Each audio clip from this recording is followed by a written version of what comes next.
Welcome everyone to the Reconnect Self podcast, the podcast that helps you find your center and ultimately helps you rediscover what brings you joy. I am your host. My name is Scott. I'm a filmmaker and I'm here with my wife Tracey, who is a counsellor. Hi babe. Hi. How are you? I'm very well. I've got my little Lenny in my arms. Yes, as normal. He's resumed his position. So today it's going to be a little bit more about me. Sure is. And you're going to be the interviewer. Yes. You're in the hot seat this time. And the reason for that is we wanted to talk about people who maybe want to make a career change, because I imagine that you come across a lot of people who are unhappy in their work. They certainly are. And I was. How many years ago now? Well, probably started 10 years ago and again 6 years ago. You've had a couple of career changes. And the funny thing is, I was thinking when I was preparing some notes for this episode, I'm doing it again. Yeah. With this. I know. With the podcast. I know. So. And the retreats. So it's going to be, I guess, pretty raw and relevant because it's not easy.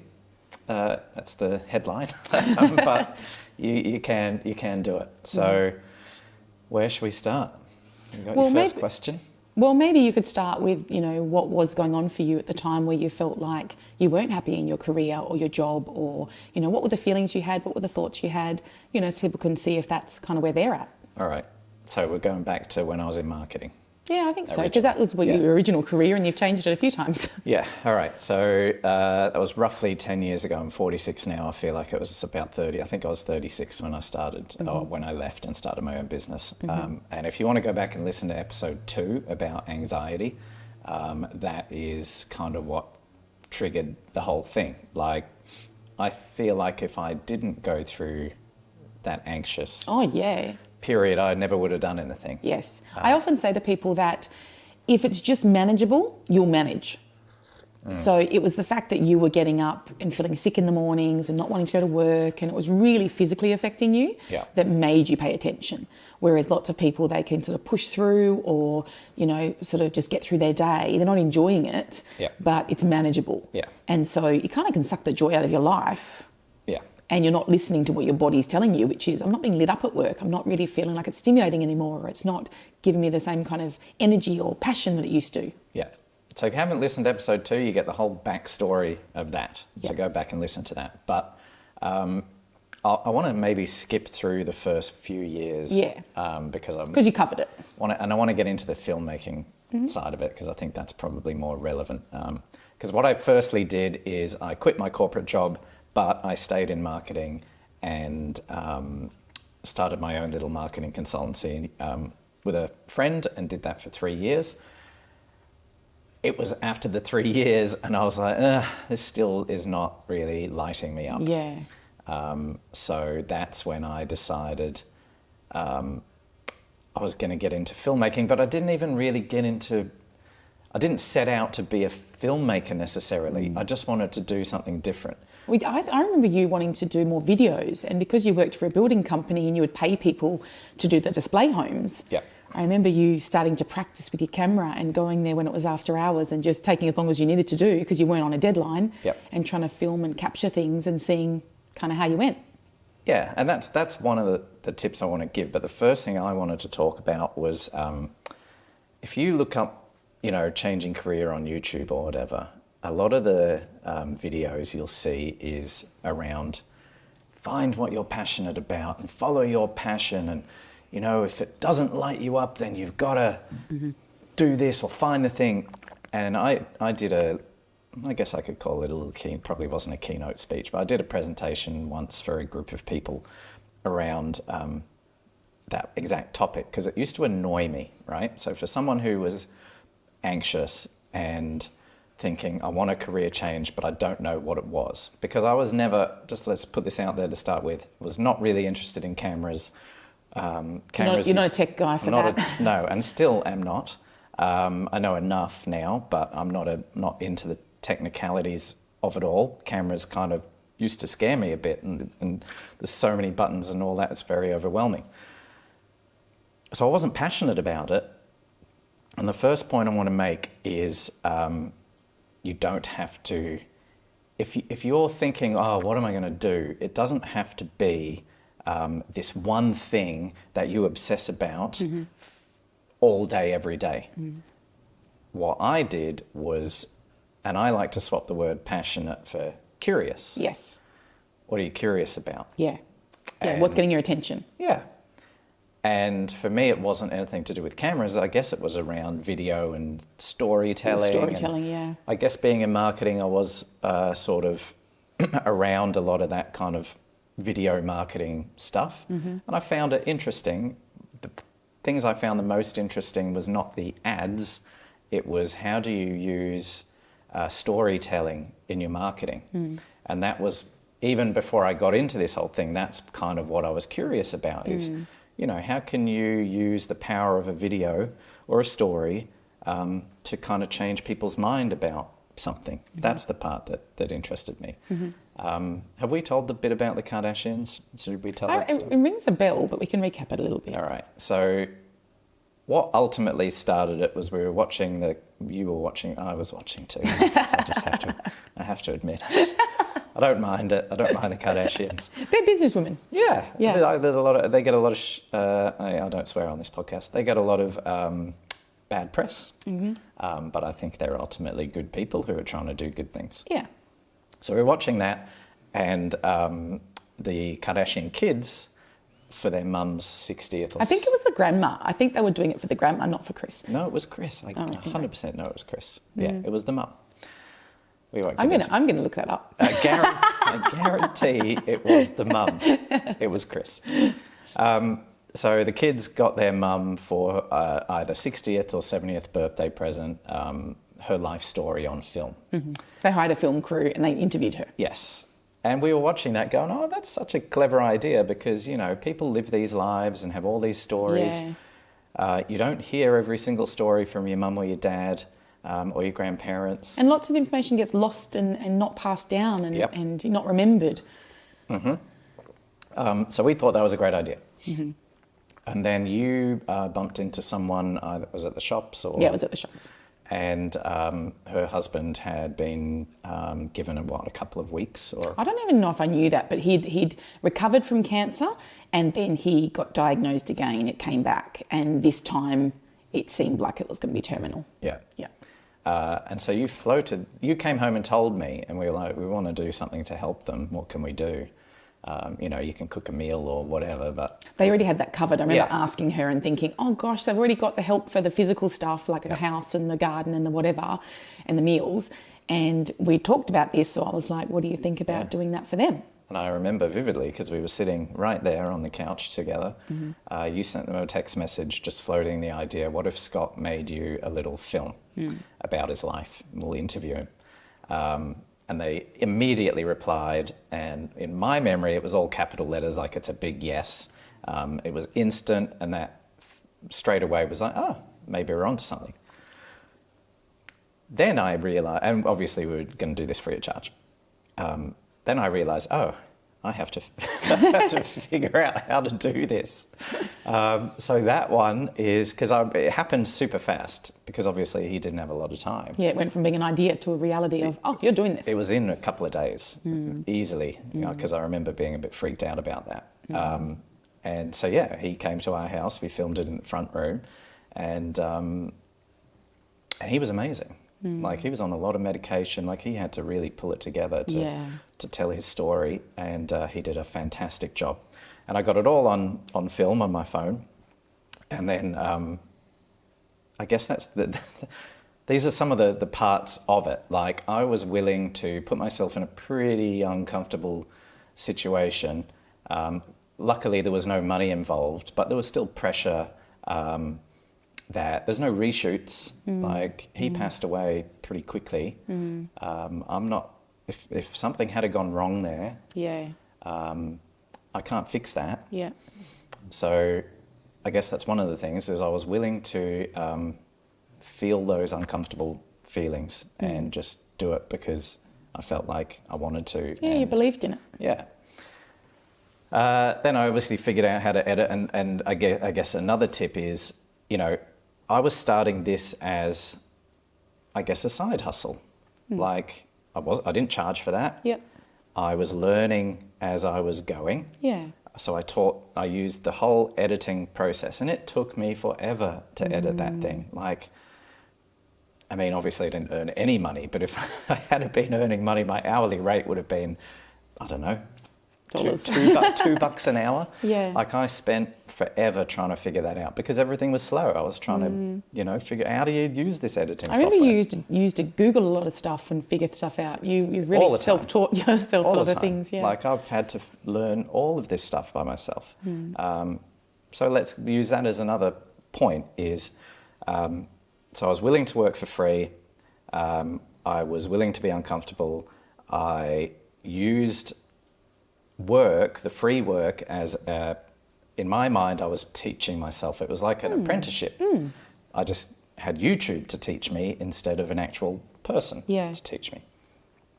So anyway, to end that story, I did it. We gave it to him, and he passed away by that stage.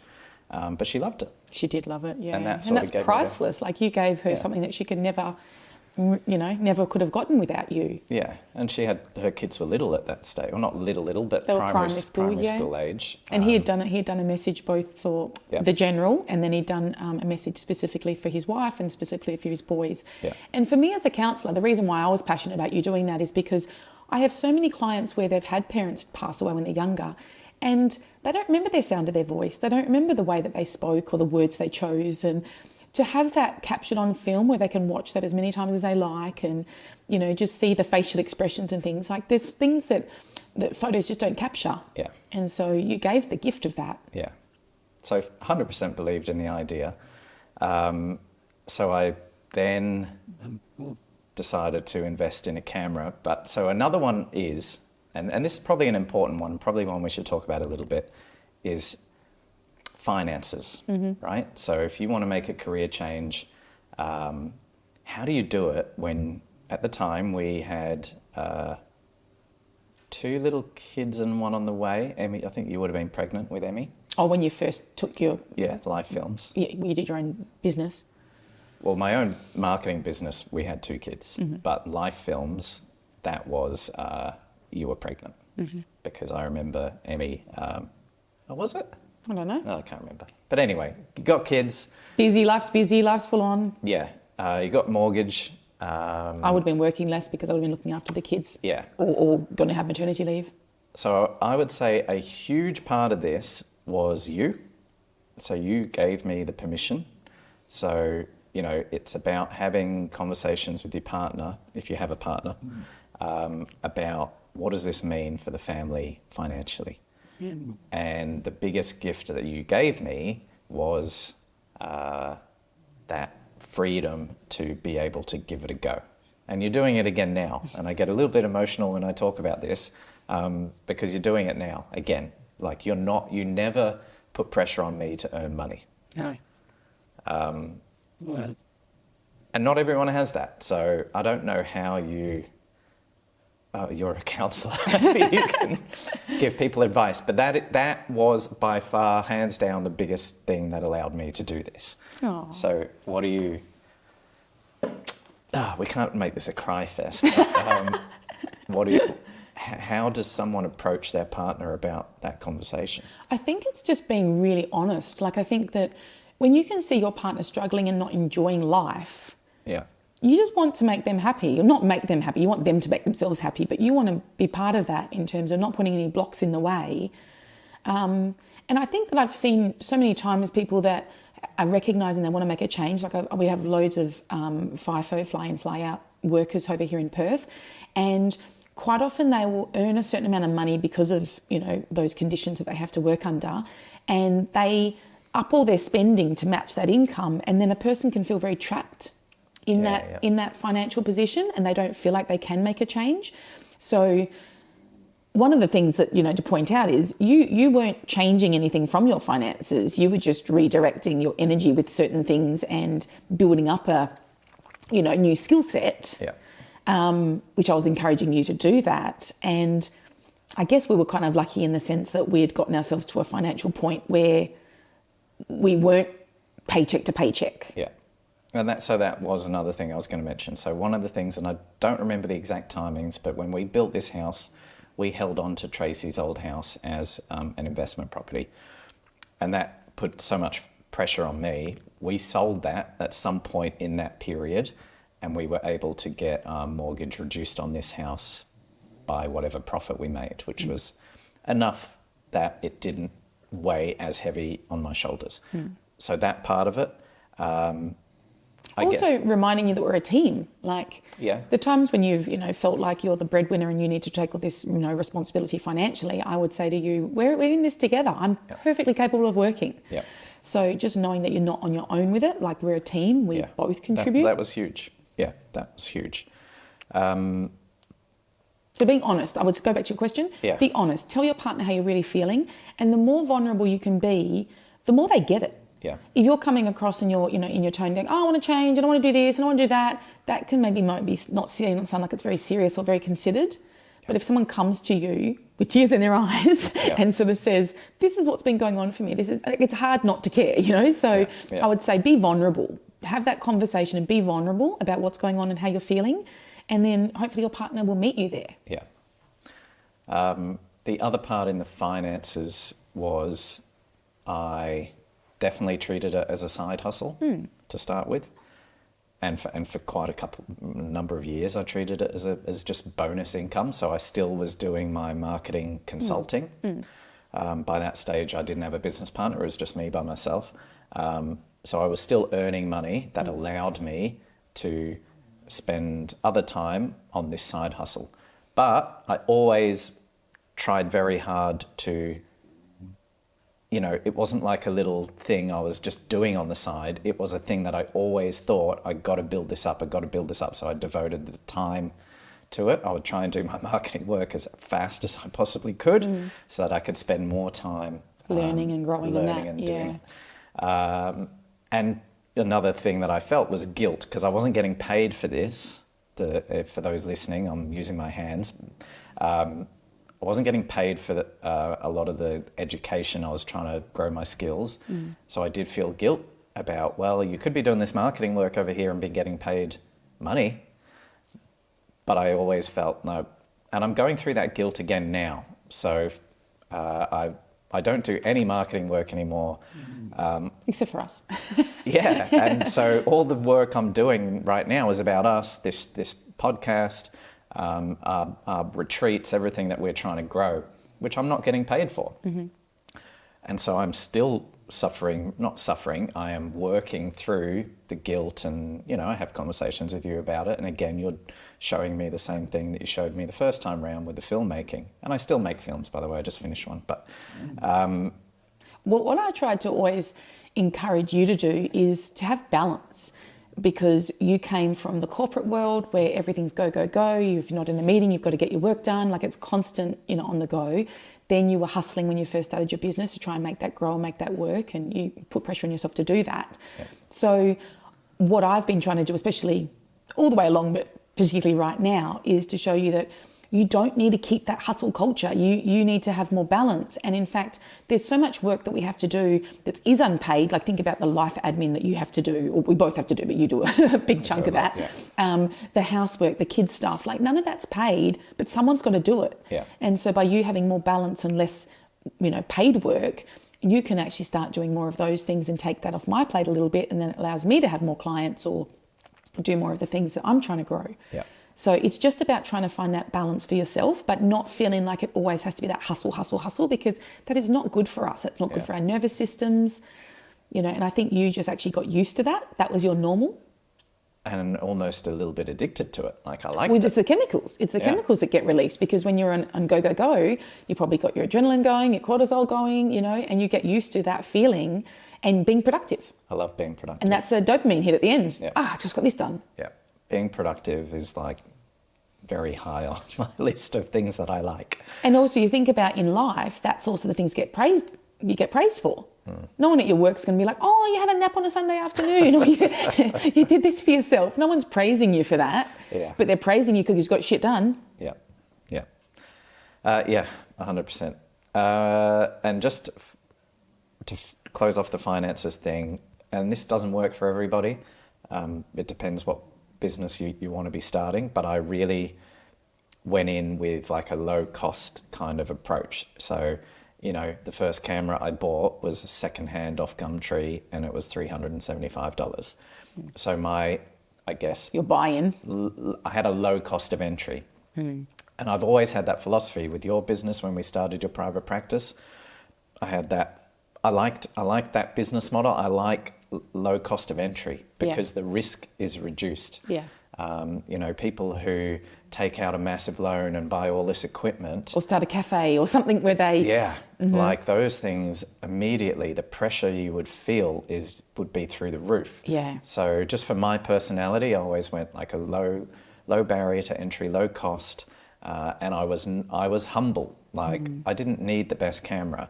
The 375 Gumtree camera, which is that one, I'm still using it. And then I bought a second one. Again, I'm pretty sure that was secondhand off eBay.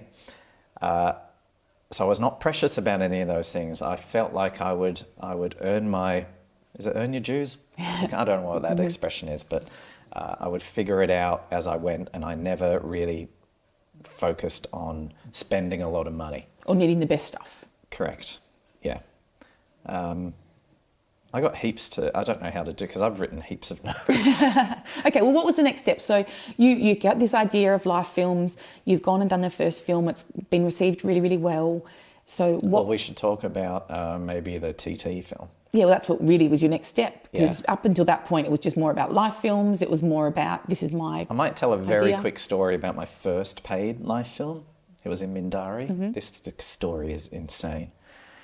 So, and there's a couple of lessons to learn here. So I can't remember how, I obviously built a website, right? And I can't remember how I got this lead, but somebody who I did not know contacted me and said, my wife has I think a couple of months left to live.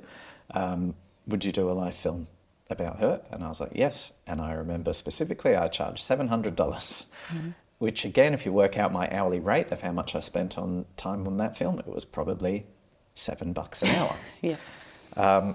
But I did it because I wanted to get experience. And so some crazy things here, and I was willing to do it, right? So I went to their house. It was winter. There was a massive storm. There was wind. They were right on the beach. It was in Mindari. The wind was howling through the house. So the sound, I didn't have these mics here. I had a mic that's like on that camera over there, miles away from the lady, right? My light blew up halfway through the interview. I had to go to Bunnings and buy a new bulb. When I came back from Bunnings, I totally forgot to refocus the camera, right? That's how much of a numbskull I was at this point. How inexperienced you And I vividly remember looking at the camera, looking at her and thinking to myself, I really wish I knew more about what these buttons did. Like, this was the thought process.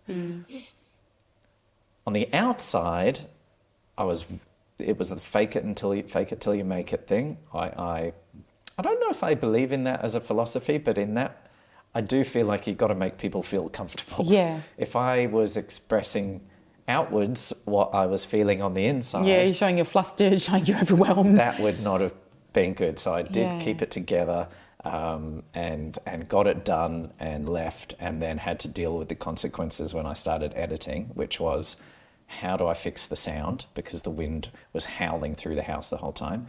So again, I treat that as an education piece, and spent probably a couple of days working out sound.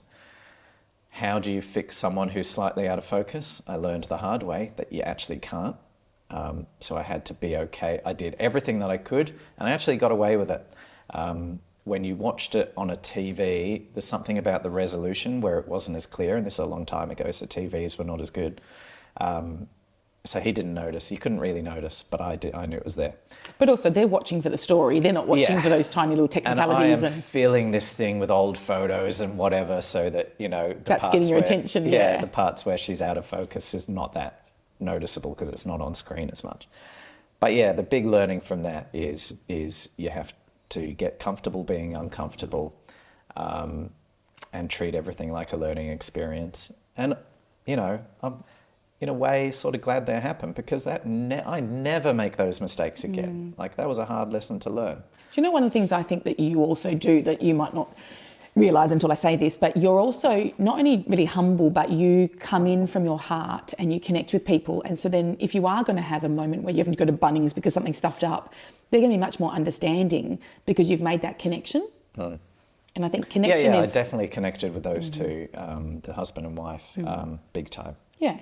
So I try and do that with everybody. But I think that's where people are much more forgiving of, you know, stuff-ups and mistakes and whatever else, because they can see that you're trying your best and you've got that connection that you've, you know, the rapport you've built. Yeah.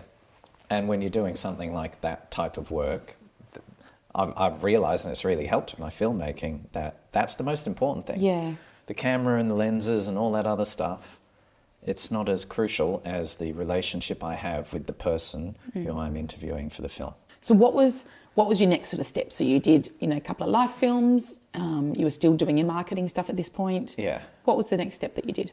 I definitely realised that live films would never be a massively successful business. Like, I knew that pretty quickly, because the business model didn't really make sense.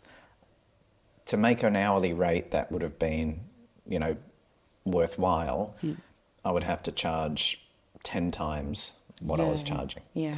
And people didn't necessarily want to do that unless they were pretty wealthy. So a lot of the ones that I've done have been for wealthy people. Yeah. But I knew that wasn't sustainable. So I was like, right, I kind of like documentaries. I'm learning stuff, but I need to make a film that is good to prove that I can do it, so that people would hire me to do these types of things. So worked out, this was back in 2019, that my dad had organised for my 40th and my brother's 40th. He's a couple of years younger, so we did it in the middle of our birthdays. We would go to where we were born and lived for the first 10 years of my life, is the Isle of Man, where they have this big motorbike race. And I was like, oh, this is a pretty good chance to, you know, bring my camera gear and see if I can make a film. And I went there. Do you think that you were wanting to make a film? Because I remember you talking about it, and you were just going to capture footage. You didn't necessarily know what you were going to do. No, I definitely wanted to make a film. I actually thought the film was going to be about my dad and me. That was the original plan. And I think I, at the last minute, changed my mind and thought, why don't I make it about the motorbike race?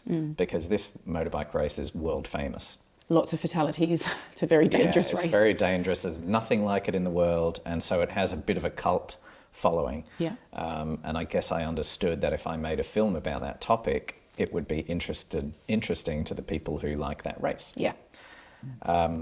So yeah, I just went over there and filmed a lot of stuff. And that was amazing. Actually, before you did that, you went and practiced on the side of the freeway, remember? Yeah, that's another point I wanted to raise. It was the side of Marmion Ave, which is still quite a busy road. Is, again, I feel like I'm always reasonably humble, but I realised there's only so much you can learn on YouTube. I wanted to go and practice in the field with people. And so I actually looked for people who were doing this type of work and would just randomly call them and say, can I come and do some work experience with you? A 40-something-year-old man. So that reminds me of one story when I went to the Fremantle. So there's an AFL team in Perth called the Fremantle Dockers. And this guy, I actually did know him. I used to employ him as a videographer when I worked in marketing. And so I said, this is what I'm trying to do. Can I come along to a shoot with you? He said, I've got this one with the Fremantle Dockers. He goes, you can come along. So got to his office and then we drove there together. And on the way, I remember him saying, yeah, you're too old to be the work experience kid. We just got to tell people on this shoot that you're the producer. And he gave me a rough overview of what a producer does. And I got there, I knocked it out of the park, because being a producer suits my personality. You kind of just have to talk to the talent. You have to make them feel comfortable. You have to make sure that, you know, everyone kind of is doing what they're supposed to be doing. So that's just management. And I was good at that. But again, started to learn heaps because I got to go on other shoots with them. And again, I wasn't getting paid to do this. Eventually, he started paying me. I went and did a TV ad for iiNet where I was the producer. I got paid for that. I got paid for a bunch of stuff with him. But I started off, I was willing to do it for free. Yeah. Which kind of is similar to if someone goes and studies and then they go and do a work placement somewhere, like in my degree, we have to do a whole term or semester of going out and working for free. So many people get jobs after that. Yeah. Because they've seen your skills, they've seen your personality. It's all about proving yourself and developing your network and connections. The other one on the side of the road was another guy who I'd hired for a bit of filming for a marketing client. And he's a really nice guy. He was the cinematographer for my biggest film, The Grey Line. And yeah, he goes, right, you're going to shoot motorbikes that are traveling over 100 miles an hour or 200 miles an hour, wherever it is. You're going to have to learn how to shoot fast-moving vehicles. So we went down to Marmion Ave. I remember it was a Friday afternoon. There was a lot of people coming home from work who either thought we were a speed camera or just thought we were a couple of dicks messing around, but they would shout abuse. Oh, really? But I was willing to do all of that. I was willing to look like an idiot to learn, and I'm so glad I did those couple of hours on the side of the road with him because I used a lot of those techniques in the film. Yeah. So I shot all this footage of this big motorbike race and came home and again sort of went, right, I need to figure out what this film is. Decided it was going to be about my dad's pilgrimage to his homeland, which he does every year to watch this world famous motorbike race. So interviewed my dad and made a bit of a thing about it, put it on YouTube. This part helped. That thing went nuts. It went viral on YouTube and I think straight away had thousands of views.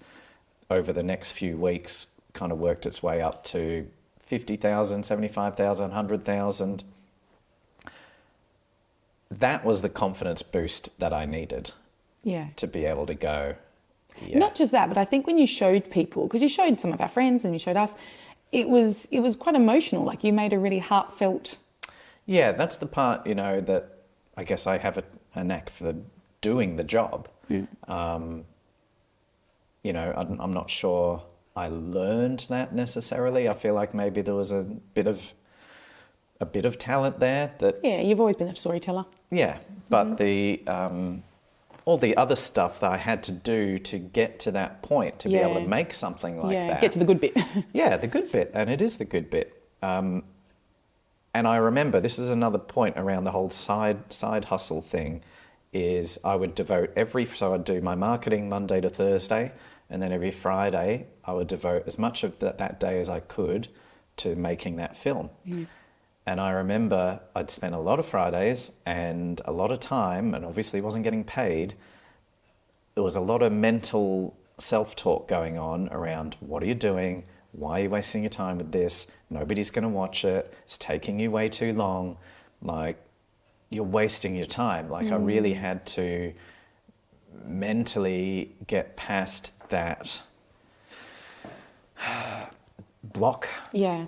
I guess. And again, because you're used to being productive and. Yeah, that's probably the core of it is this is not productive. And it's, what outcome am I going to get? Like you didn't know.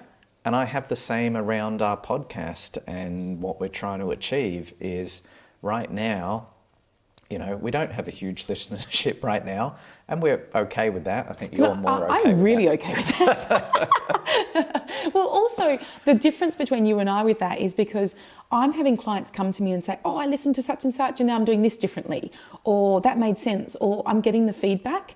And because I have a relationship with my clients, they're all I care about. So whether random people find me and listen and whatever else, that's not, kind of on my radar. It's more about, it's a resource for my clients. Tina's even said that, she sent a few clients to the podcast for a resource, whether it be the vision or love languages or things that we might take a big chunk of time in the session to cover. They can just listen to a podcast and then use the session time for something that's, a bit more productive because they can do that on their own. Yeah. So I'm loving it for that reason. And maybe there's a little bit of shyness in me in terms of I don't necessarily, maybe when I was in my 20s, I might like to be well known and popular, and our kids are certainly like that. They want to be YouTube stars and stuff. But I think when you get older, that is definitely not appealing to me. there's plenty of downsides, but I think the big upside is we get to help more people. Yeah. And that's a massive upside.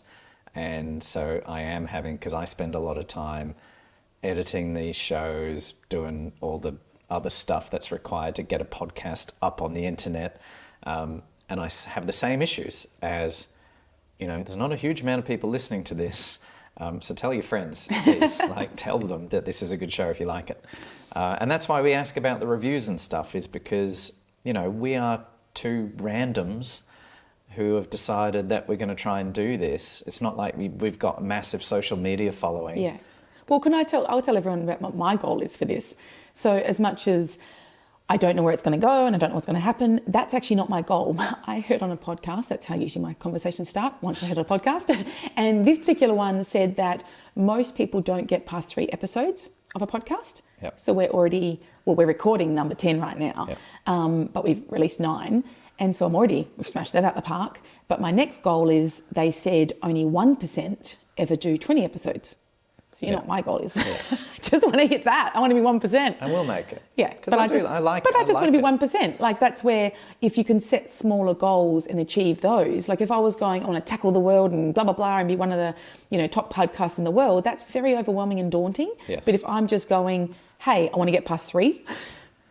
In fact, that was me with my retreats. I literally said to people, I just want to do 2 retreats. Yeah. So instead of saying, I once ran a retreat, I can use the plural, I run retreats. Yeah. And now we're up to, I think in a couple of weeks, we're going to be number 18. And always another goal was, I want to forget what number we're up to. And so that was a goal. So it doesn't have to be that it's financial or that it's a certain, level you're going to get to, but just something that gets you to that next step and that next stage. And the same thing for our individual retreats, our Reconnect to Self retreats.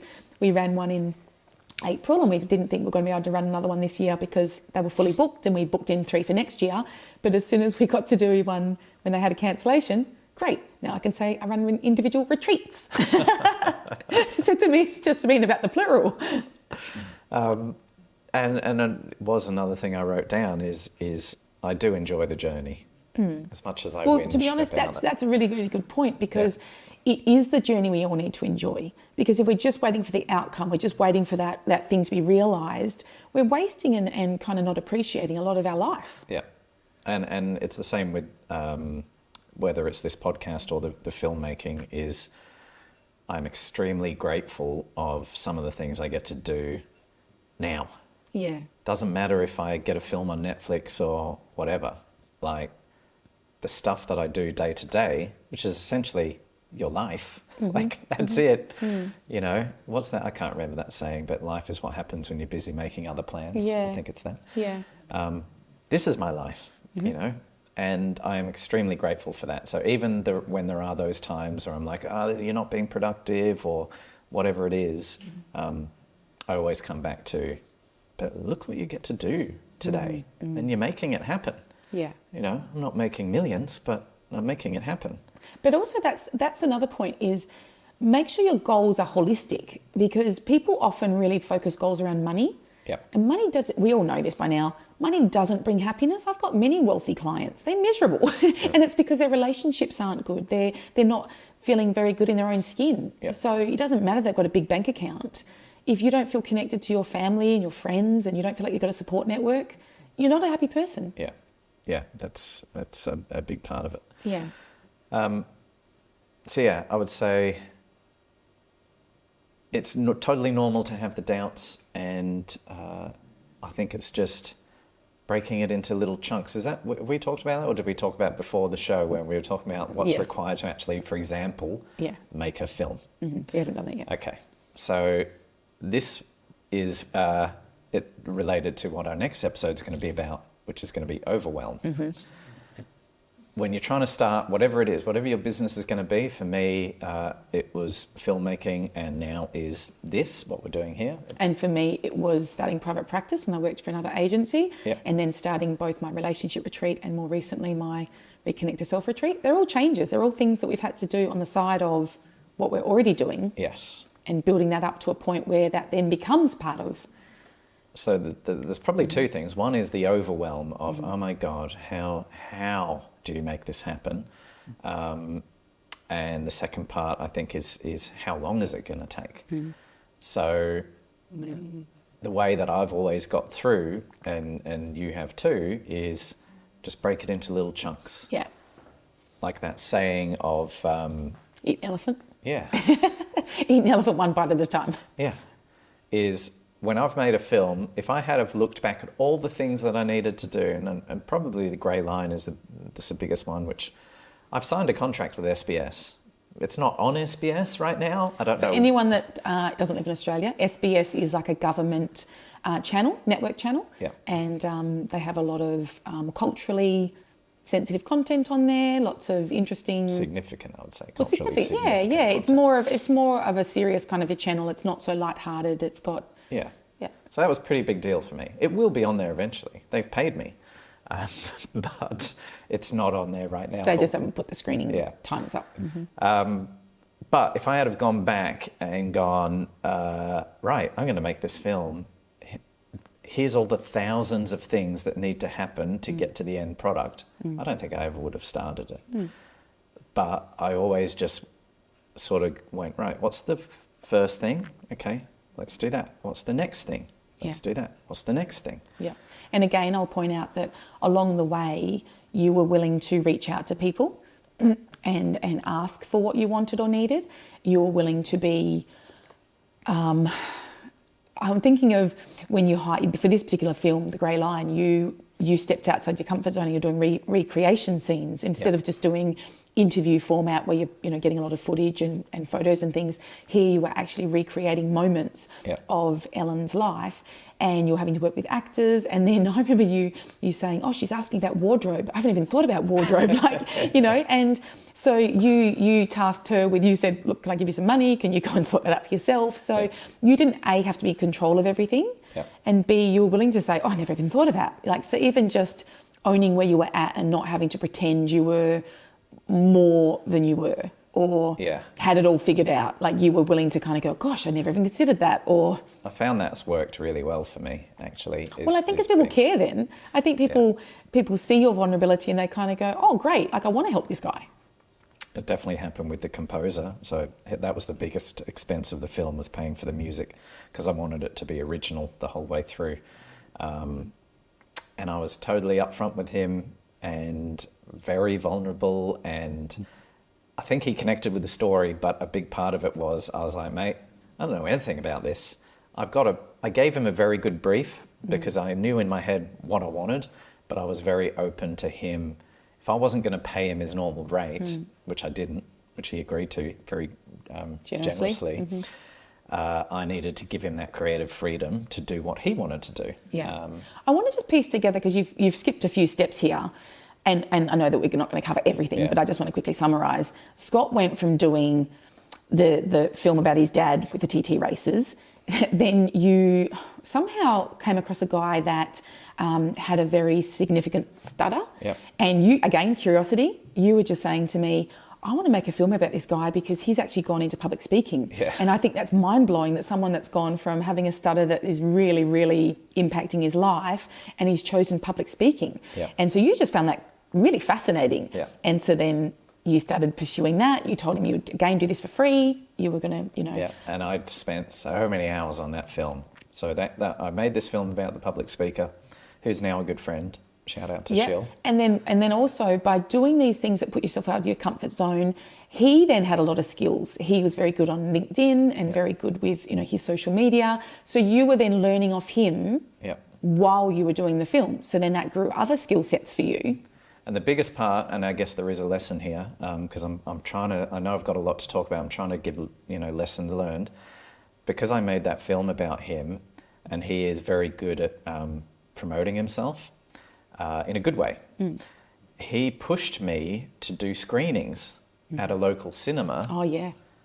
That was the game changer. Which led to the next steps. Yeah. So, and then I put it in for film festivals, and it won a couple of film festivals. And then all of a sudden, I'm a filmmaker. Yeah. And it wouldn't have happened if he didn't push me. I was just going to put it on YouTube like I did with the motorbike race film. He was the one who pushed me to put it in, and I paid for the cinema. Like, I paid $500 for the cinema to get people in, So again, Investing in yourself. I was investing in myself, and it really paid off. So I guess the lesson to learn there is, if you believe in it, back yourself, and good things will happen. You might not know what those good things are. When I started that, I didn't know what the good things were that all I wanted to do is make another film. Yeah. Can I make another one? Yeah. And then it led to people came to see it in the cinema. Then we sold some tickets, I think, for a screening. The first time I've ever done that. And then we were doing Q&As, and that gave me the ability to start promoting something on social media. Another big one I had around imposter syndrome, which is probably too big of a subject to go into, but because I was self-taught, never went to film school, had a bit of imposter syndrome around that. So that was another challenge that I sort of had to overcome, which And I took remember a us having while. conversations about that, and I want to let everyone know, I feel like times are changing. So where it must have been, however many years ago, to change a career, you might need to go and retrain and reskill and do a degree or doing a TAFE course or something else that was going to give you that learning and that knowledge.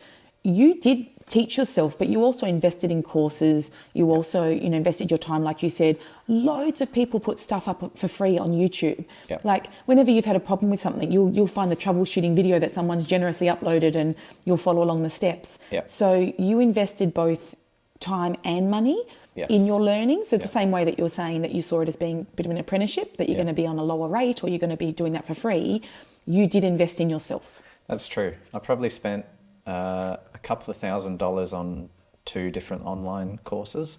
One was like a basics on how to use your camera and get good at all that. And the second one was about making documentaries. And those 2 were invaluable. Yeah. So there's loads of content out there for whatever you might be wanting to look into that you can upskill without necessarily the time commitment of, the uni classes are on at this time, or I've got to get to this certain location. There's so much stuff online nowadays, and depending on what, your area is, there's probably heaps of content out that you can start with at least. Yeah. So that led to then you being offered this particular film. I think just give a quick little summary of what it's about so people get an understanding. The Grey Line. Yeah. It's a stolen generation story. And it actually came off the back of Shield, because the way that all unfolded was the guy who ran the cinema where I paid the $500 to have people come and watch the film about the public speaker. I went there a few days before the screening and said, can I check that this file works on the big screen? I wanted to know how it looks. And he was like, yeah, no problem. And he sat with me for it was a half-hour film, and he watched it and he thought it was good. And he goes, do you know what? I got this story about stolen generations. I've just met this lady. I think you should make this film. And I couldn't believe it. I was like, oh, this guy's insane. This is, only the second thing I've ever done. I've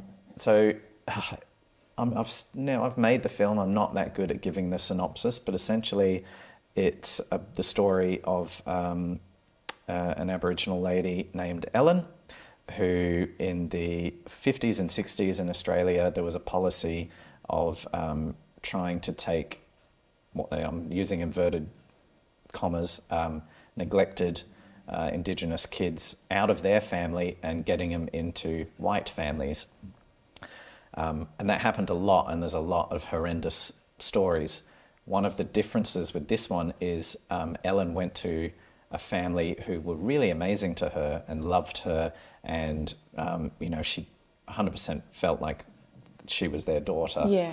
And at the age of 14 is when she realised, because she thought she was white. That's one of the most powerful parts of the film. She didn't realise she was black. I mean, she looked in the mirror, obviously, but she just thought it was a throwback of European genes, so at 14, her biological parents knock on the door and find her. Can I also just say she also had siblings that were also, they were adopted, she was fostered, but they were also in Aboriginal, so therefore they would have looked a bit more like her. Yeah.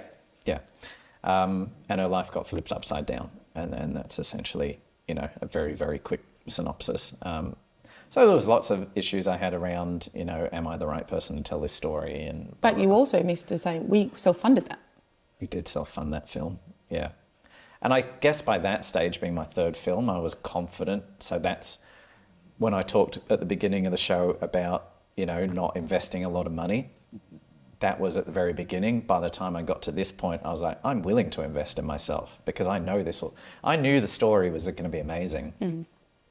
And I actually kind of always believed it would be on SBS. Like, I always said that from the start.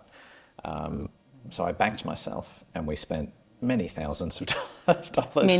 Many. But I believed in it too, so that was important for me as well. And we've broke even, you know. And that's another thing. We don't see the success of that film being financial. We see it as being, that's really cemented you as a filmmaker. You went on to win a couple of awards at one of the most prestigious, you know, sort of industry events. Yep. In fact, I feel a bit bad because you used to go to some of these awards where, I don't know, 5 people show up to look at them. I remember you saying, I've been nominated for these awards, and it was a pretty big deal. And I was like, oh, do I have to come? And you were like, yes. They call it like the Oscars of WA. Yeah. They call it the Woskers. And so I was like, oh, okay. And then I got there and I saw what it was. And I was like, oh, thank God I came, because I would have felt terrible if I saw the photos and I hadn't been there to support you. But I just thought it was going to be not really a big deal. But it was. You got awarded these, what were the actual? Best short film. But I also won best editing. And he was against people that had $1 million budgets, and then our little film for, you know, 10 grand. 10 grand. Yeah. So being willing to invest in yourself, time and energy, time and money, and the outcome not needing to be financial. Like, I think that's really important too, because had you have just seen, we're going to make hundreds of thousands of dollars on this film, you would think that you didn't achieve that and you failed. But that was never on your radar, was money. No, filmmaking, it's very difficult to make money. And I realised that pretty quickly. So, money was not a driver. But by doing that allows you to do corporate jobs where that's where the money is. Yes, yeah. And, you know, I remember going back a little bit at the very start, once I started having the confidence to go for some corporate jobs, I still underpriced them to get the job to start with. Yeah. Because again, I was using it as a teaching and it's relationships, because if they like how they worked with you and they liked what you produced, they're willing to do it again. Yeah. Or tell people about you. So it was also about growing your network, you know, growing those connections. Yeah. And that probably brings me to, I guess, because we're probably running close to time, is one of my final points is, and again, I think it's quite a popular saying, people overestimate what they can achieve in a year and underestimate what they can achieve in 5 years. Mm-hmm. So, you know, it feels like, especially for me, it felt like a very long journey. Yeah. But if you just keep chipping away, you know, I don't have for years, I had anxiety whenever I went on any shoot, no matter how small the shoot was. I'd be anxious about using the camera, getting everything in focus, having the sound be good, you know, what lenses am I going to use? Like, all of that was very overwhelming. I would say, so now I think I'm coming up to 5 years. It's only now that I'm starting to, I don't get those feelings anymore. I'm like, I can do this. But again, you know what you're still doing? You only recently just reached out to another filmmaker that you saw on LinkedIn was doing some cool stuff, said, hey, do you want to meet up for a coffee? So even now that you are a bit more established, a bit more well-known, you're still reaching out to people and making those connections, and that's paid off, because then that particular girl asked you to be part of her film that she's, you know, currently filming right now. So I see it as being, you like the process and you like the growth of the film and seeing it, how it develops and things. Yours isn't really financial, which is so funny because you used to have so much pressure on yourself about finances. Yeah. And by taking that off, you know, you've allowed yourself to do things that you're really passionate about. Yeah. And I think that's why people don't leave FIFO work and they don't leave, you know, different things, because they're not willing to take that step back in income or not keep pushing themselves to get more and more and more. Yeah. I mean, I did do that with Kelly. And shout out to Kelly Bergsma, an amazing individual. Like, I just saw her on LinkedIn. I was like, she's doing incredible things. And so, went and had a coffee with her. Now I'm the story producer. I didn't know that was a title, but I am, for this pretty big film that she's making about PTSD. Yeah, they're currently in the Netherlands doing recreation scenes. And yeah, phenomenal. And like, we're aiming to get this thing on Netflix. Yeah. So, and again, like, I'm not doing that for the money. I might get paid at some point, you know, if we sell the film. but I'm not getting paid right now, and I'm happy to do it because the experience that I'm gaining is huge. Yeah. And So- you go. Would you want to recap all the things that you think you've learned from having a career change, or what it took to get to the point that you are at now? Yep. Curiosity is a big one. Follow your curiosity. Yeah. Don't put too much pressure on yourself about finding this massive passion that, you know, there's on all the YouTube videos and all the motivational speakers. Doesn't have to be that. Just find something that you're curious about and then just start following that. Overcoming a fear of failure. I don't know if we talked about this one, but it was probably one of the biggest ones for me is realizing that if you do fail, the people who you think are going to judge you, which might be your friends and your family, are really going to be the people who support you.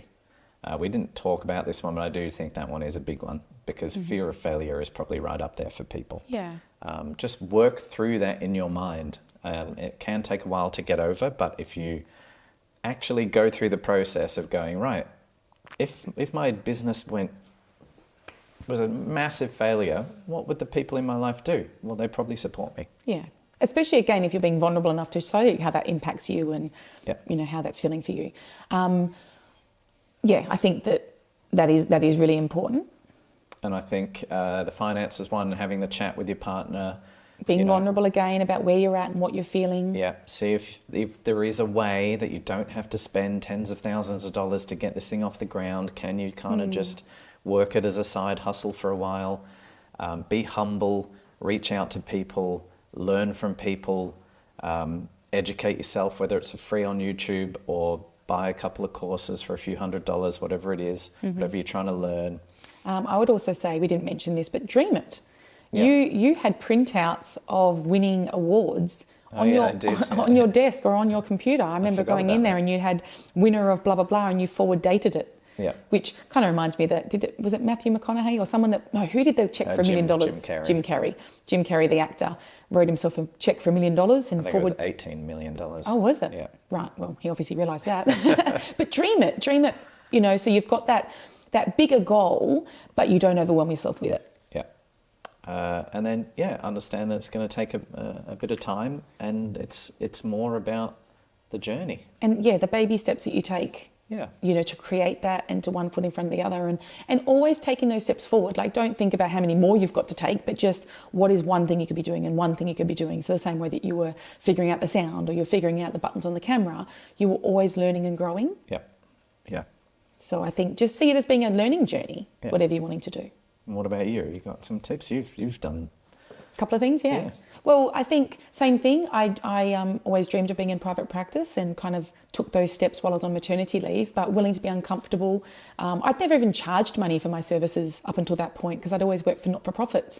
So that was really uncomfortable for me, was actually asking for money for what I was doing. So I was like you. I started off really low cost and really made sure that I felt comfortable with what I was charging and then slowly increased it. But even now, I could charge far more for my services, but I just sit with what I think is more of a comfortable level for me and what I think is reasonable for people, because people are charging a fortune out there for things, and that just doesn't resonate for me. It doesn't sit well with me, I think. You're very big on that one. Like, you want your clients to be able to afford to see you. And I know that I'd still be out of reach for lots of people. I understand that as well. But I don't want to be out of reach for everybody, you know. So I definitely try and make that realistic. Same with when I've done my retreats.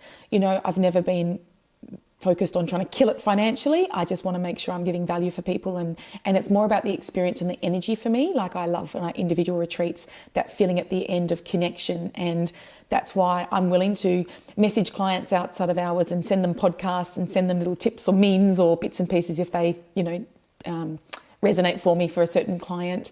And that's also because I don't overwhelm myself with too much work. I've got balance so that I can be the kind of counsellor that I want to be. And same with you. By you not overwhelming yourself with work, you could do the side hustle. If you were working crazy hours like some people do, you wouldn't have the energy to learn a new skill. So even that can be the first step, is try and find that balance first. You know, because otherwise you'll just feel like, well, where am I putting this? Am I just not sleeping anymore? That's very true. That's very true. I was fortunate that when I got into filmmaking, I was already working from home. kind of for myself. Like I was consulting, but I did have a lot of flexibility, and I realized that played a pretty big part, and not everyone is fortunate enough to be in that position. But you created that in the first place. I did create that, I guess. Yeah. So both of us have created that in the first place. Yeah. So again, just dream it and then try and break it down into baby steps, even if you don't know, what that may look like in terms of the overall end goal. Like I didn't know that when I started private practice that would lead on to retreats and me quitting my other job. That was just, let me just do it on my own for a bit and see how I like that. Yeah. So it was just like a feeling it out. So sometimes it can just be, see how it feels to do these couple of steps. And if you want to keep taking the next one, then, you're getting some momentum now. Perfect. All right. That feels like a good place to end it. Okay. All right. Good job. So if anyone does want to dream things, go back to episode 3, get your vision, your vision sorted. And even if you don't know, like what Scott said, you might not have that passion. I've just come back from doing some psychedelic assisted therapy training. And funnily enough, I've come back passionate about wanting to become a breathwork facilitator, not as a career change, but more as a add-on skill that I'd like to be able to provide to my clients. And had I not have done that course, I never would have figured that out. And I've come back. And I know for me, when I get passionate about something, I just don't shut up about it. So all the people in my life that have heard about breathwork, thank you for listening to me, because that keeps my energy alive for that. But it doesn't always start that way. Yeah. So I think that maybe just trying to think of what are the qualities that you want in a workplace, or a job or a career change. Like, is it you want more flexibility? You want to work closer to home? You want to be your own boss? You want to, I don't know, what else would it be?